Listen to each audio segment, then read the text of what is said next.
ઘડીક તમને દાંત કઢાવી દો પછી અહીંયા ગાંધીનગરના મેયર શ્રી બેઠા છે. હા, એની ચૂંટણીમાં હું ગયો હતો પેથાપુર ને જ્યાં કિરીટસિંહ બાપુને જવાબદારી હતી ને જ્યાં હું હતો. હા, તમને કહું 94 થી ચૂંટણીમાં જાઉં. આ બધા નેતા હારા છે, બધા નેતા હારા. આપણે ઘડીક રહેવું ખોટું શું કામ કોઈને મોડા કહેવા દો હે બાપુ. અમારે વાવાઝોડું આવ્યું હતું. હા, અમારે તમે તો ભાગશાળી થોડાક વધારે આ પરગણામાં, પણ અમારે કેવું આવ્યું ભાઈ, અમારે કોરોના આવ્યો તો વાવાઝોડું આવ્યું, એરું કઈડ્યો હતો ને પાછો વીસી કઈડ્યો.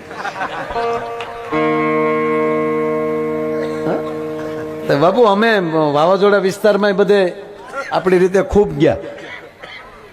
આ તમે હાસુ નહીં માનો, અમે એટલા વર્ષ જે કમાણા ને યા 2 વર્ષમાં ઉડાડી નાખ્યા. કીટું કોરોનાની કીટું દઈ રહ્યા હતા, વાવાઝોડાની કીટું આવી. અને પછી શું થાય, તમે દેવાનું ચાલુ કરો ને પછી માણસોને બિચારાને આપણે અમુકને વાટ હોય. હા, તો પછી થોડા ઘણા વ્યાજે લીધા, હાલી ગયું અને ત્યાં પાછું ચાલુ થઈ ગયું. પણ અમારે વાવાઝોડું આવ્યું ને અને પાછું 18 કલાક સાહેબ બાપભાઈ, તમારે તો ભાવનગર થોડુંક 2 કલાક મોડું પગ્યું હતું. હા, પણ બહુ ઓછું રહ્યું તમારે. અમારે જે મહુવા જે મકાન કાયદેસર સાહેબ આમ પીલો રલે હો મકાનના. મારે ઓલો મોટો જબર ભોળાનાથનો ફોટો છે આખો કાચનો. મોટા બાપુ ધ્યાન રાખજો તમે. ધ્યાન રાખ્યું એને. હા, 18 કલાક વાવાઝોડું. પછી અમે આટો મારવા ગયા. એક વચ્ચે બીજું કહું, બહુ જૂના નેતા હતા, અત્યારના કોઈ નેતા નહીં. અત્યારના નહીં, આપણે અત્યારના નહીં કહેવાના. હા, તે વાવાઝોડાની આગાહી આવી ને તે અગાઉ ગયા. એ કે વાવાઝોડું આવે એ પહેલા આપણે આટો માર લે, અમારે જેવું કઈ કામ હોય કેજો, અમારે જેવું કઈ કામકાજ હોય કેજો. તેવડે ગયા ને તો બન્યું કેવું, રાતે 11 વાગે ગયા ને એક જ ગાડીમાં 21 જણા. કારણ કે અત્યારે બહુ ફેર નહીં ને એ લોકો પાસે, એટલે 21 જણા હો એક જ ગાડીમાં. તે એ બધા ગામડામાં દરિયાકાંઠે સાહેબ આટા મારતા હતા ને, જોરથી પવન આવ્યો ને તે ઝાડ પીડ્યું, ઝાડી ગાડીમાં થઈ ગયું. અને રાત પડી ગયેલી, કોઈને ખબર નહીં અહીંયા 21 જણા છે. તા તો 1 વાગ્યે તો વાવાઝોડે ઝપટ કરી લગભગ બધા ઝાડવા એક ઝાડવું પડી ગયું અમારે અહીંયા. રાતે 1 વાગે હતા બાપુ. ઘરેલી બહાર કોઈ ન નીકળે કે બહાર છે એ ઘરે કોઈ ન આવીએ કે હાવ હજળ. ઓલા 21 બહાર ન નીકળીએ ક્યાં. પછી ક્યાંય લીલું લાકડું મળે નહીં, બધા ઓલું હુકલ લાકડું મળે નહીં, બધા લીલા ઝાડવા, બાકીનું બધું પલ્લી ગયેલું, દરિયાના પાણી ગામમાં ગળી ગયા. આવું બધું ખૂબ છું.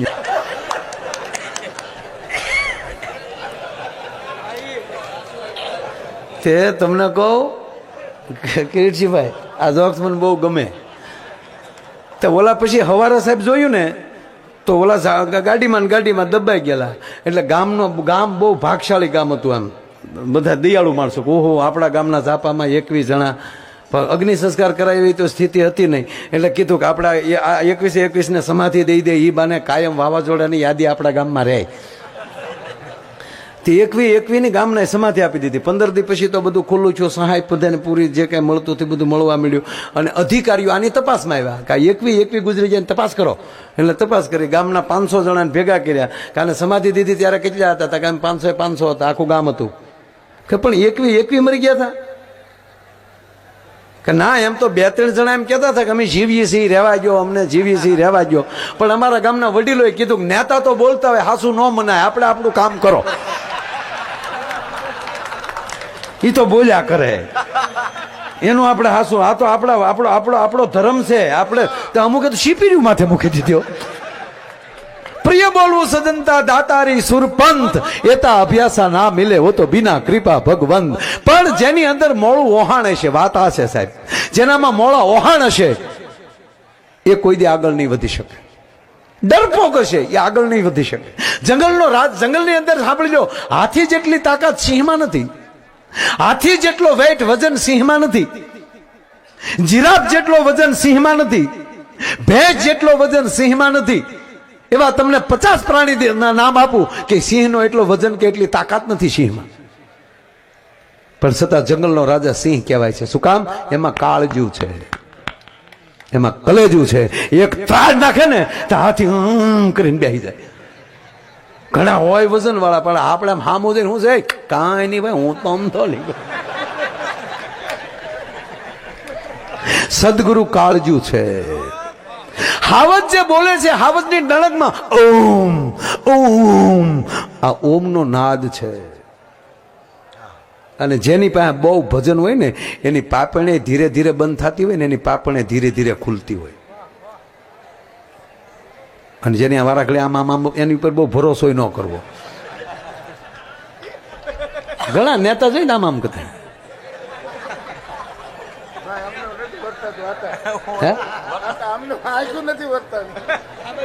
સોનિયાબેન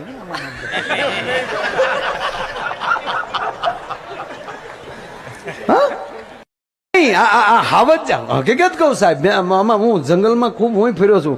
હાવજ એમાં અમારા વન મંત્રી અહીંયા બેઠા છે. મને ફોન આવ્યો, કિરીટસિંહ સાહેબને વન ખાતું આપ્યું. મેં કીધું એ વનનો રાજા સિંહ જ થાય ને. મને હું જંગલમાં બહુ ફર્યો છું. હાવજનો હુંકાર એનો જે બોલી